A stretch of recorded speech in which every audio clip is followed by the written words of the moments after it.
Тарых жана ата-бабаларды эскерүү күнү чынында эле уникалдуу майрам. Ошол үчүн 7 ноябрь тарых күнү, ал эми 8 ноябрь ата-бабаларды эскерүү күнү болуп жарыяланган. Ата-бабаларды эскерүү деген эки сөздүн ичинде кылым карыткан кыргыз элинин не бир трагедиялуу тагдыры, басып өткөн татаал жолу камтылган.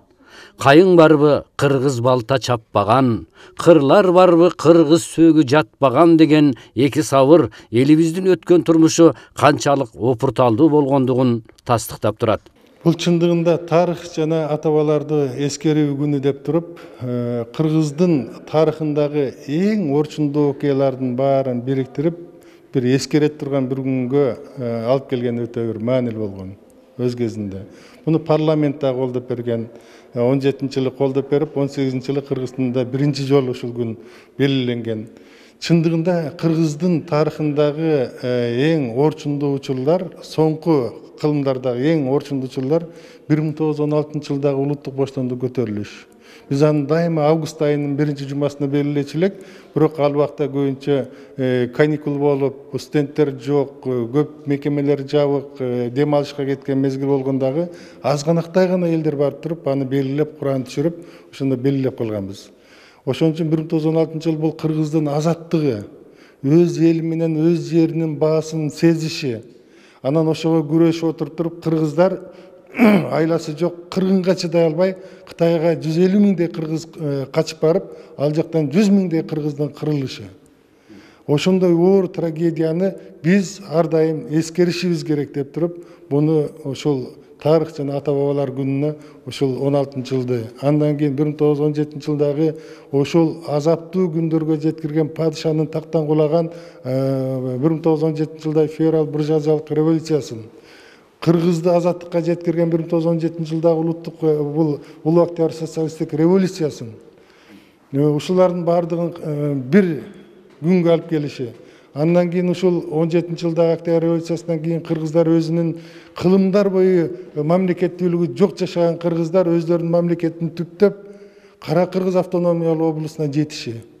Кара Кыргыз автономиялуу облусунун ушундай кыргыздын чыгаандары жетектеп, мамлекетти түптөп, чек араны аныктап, андан кийин ушундай бир мамлекетке чоң бир социалисттик республика айландырышы. Анын башында мына жап-жаш болгон өкмөттүн башына келгенде 26 жаштагы Жусуп Абдрахмановдун, Абдыкадыр Орозбековдун, Иманалы Айдарбековдун, Баял Исакеевдин, Казым Тыныстановдун, Төрөкул Айтматовдун, ушуга окшогон кыргыздын мен деген алгачкы саясий элитасынын жасаган эрдиктери. 1916-жылдагы улуттук көтөрүлүш, 1937-38 жылдардагы сталиндик репрессиянын курмандыктары кыргыз элинин тарыхында кара тамгалар менен жазылып калды. 16-жылы карапайым эл падышачылык Орусиянын оторчулук саясатына каршы чыккан.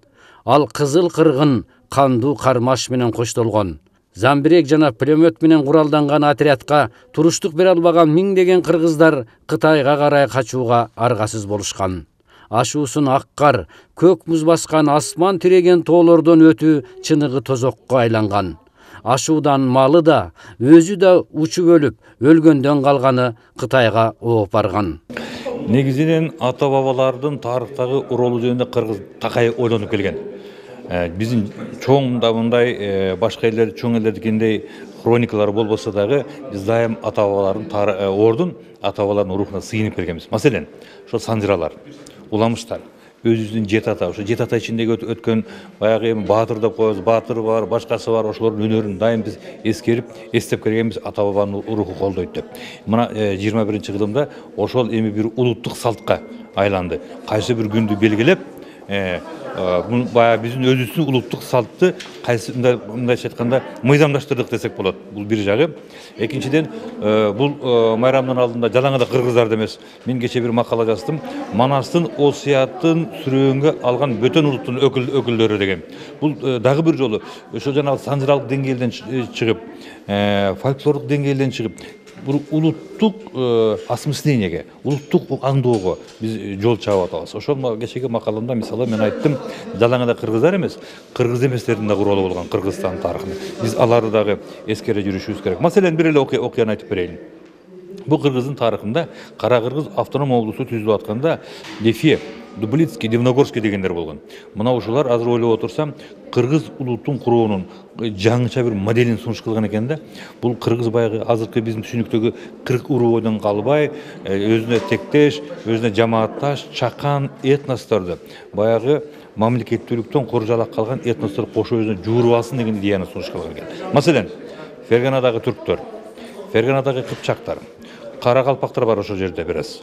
Курама деген этностор бар. Жана башка көчмөн өзүнүн иденттүүлүгү эканжы болгон бир чакан уруулар болгон. Ошолорду дагы кыргыз улутуна жууруштуруунун концепциясын түзүп чыгышкан да.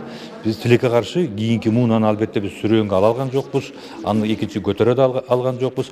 Мына ошондой ишмерлерди дагы биз эстеп атып, биз улуттук могул өнүгүүнүн жолунда, калыптануу жолунда биздин идеалдарыбыз кандай болуш керек экени дагы бир жолу ойлонууга мына ушул күн, ушул күн тегерегиндеги талкуу жем болуп берет. Болгону мындан 80 жылдай мурдараак эле дал ушул 5-7-8 ноябрь күндөрү Чоң Ташта мамлекетибиздин пайдыбалын түптөгөн Жусуп Абдрахманов, Мурат Салихов, Осмонкул Алиев, Баялы Исакеев, Касым Тыныстанов, Төрөкул Айтматов, Иманалы Айдарбеков жана башка 138 чыгаан инсандардын кырчындай өмүрлөрү кыйылган. Ал жылдары Кыргызстан боюнча 20 миңден ашуун адам кандуу репрессиянын курмандыгы болгон. Эми бул 7 ноябрь же 25 октябрь бул Октябрь революциясынын ишке ашкан күнү деп биз аны 70 жыл майрамдап келбедик беле. Мына ошол революциядан кийин биз буларга жетиштик, мына буларды жасадык.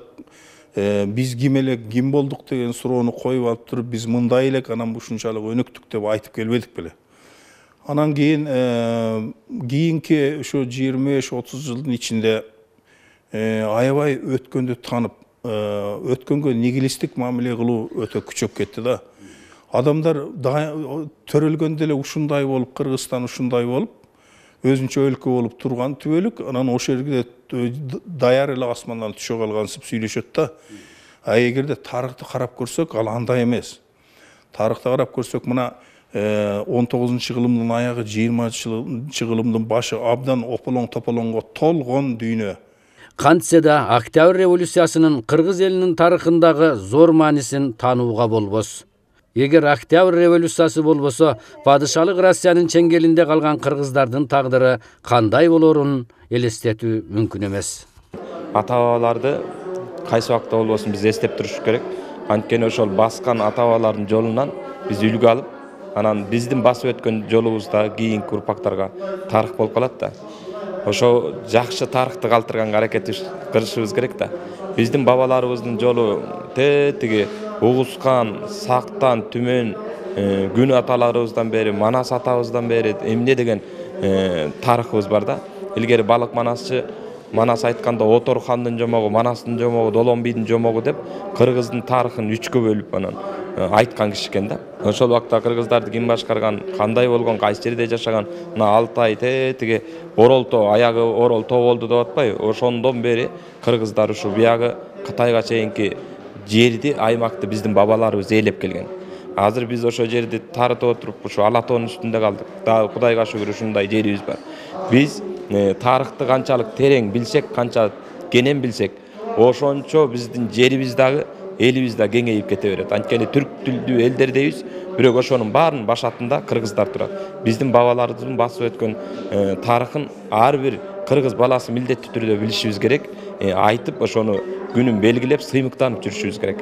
Азыркы кыргыз мамлекетинин түптөлүшүнө, калыптанышына ак, адал эмгегин эле эмес, керт башын, өз өмүрүн сайган ата-бабаларды даталуу күндөрдө гана эстебестен, ар дайым керек болсо күнүгө эскерип, алардын арбагына таазим кылып, урматтап туруу биздин ыйык парзыбыз жана карызыбыз.